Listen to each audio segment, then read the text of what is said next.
বাংলাদেশের জাতীয় সঙ্গীতে বাংলাদেশ নেই, আছে বাংলা। এটা ভারতের অন্তর্ভুক্ত অঞ্চল। ভারতের দুইটি রাজ্য, পশ্চিমবঙ্গ ও ত্রিপুরার সম্পূর্ণ অংশ এবং আরেকটি রাজ্য আসামের কিছু অংশ নিয়ে বাংলা গঠিত।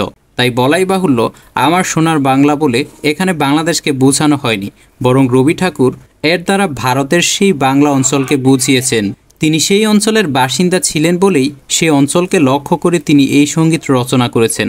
আমার সোনার বাংলা, আমি তোমায় ভালোবাসি। দুই বাংলা বিভক্ত হোক, এটা তিনি চাননি।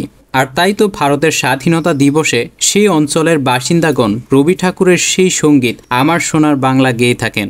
আমাদের জাতীয় সঙ্গীতে যদি বলা হতো আমার সোনার বাংলাদেশ, আমি তোমায় ভালোবাসি, তাহলে ঠিক ছিল।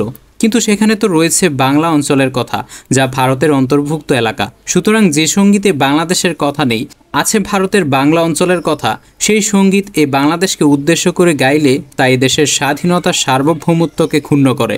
এই অবস্থায় তা বাংলাদেশের জাতীয় সঙ্গীত হয় কিভাবে?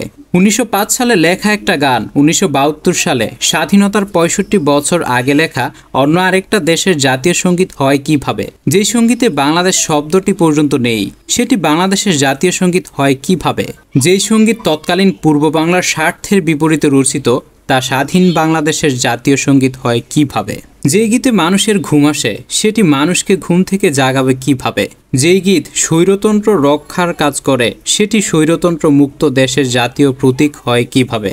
যে গীতে তারুণ্যের টকবগে খুন উদ্দীপ্ত হয় না, সেটা দেশের জাতীয় সঙ্গীত হয় কিভাবে?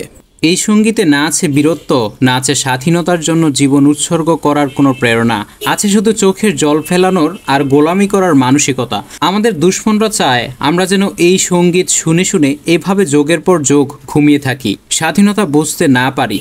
যারা আমাদের স্বাধীনতার জন্য হুমকি তৈরি করে, এই সঙ্গীত একজন পুরুষকে তার পুরুষত্ব না জাগিয়ে তাকে ঘুম পাড়ানোর প্রতি উদ্বুদ্ধ করে, অস্ত্র হাতে না নিয়ে চোখের জলে ভেসে যেতে উৎসাহ প্রদান করে। আমরা প্রাণহীন এমন সঙ্গীত চাই না, আমরা এমন জাতীয় সঙ্গীত চাই যা শুনে আমাদের রক্তে আগুন জ্বলবে, আমাদের শত্রুদের কলিজায় ত্রাসের সৃষ্টি হবে, তারা ভয়ে কাঁপবে, আমাদের বীরত্ব জাগবে।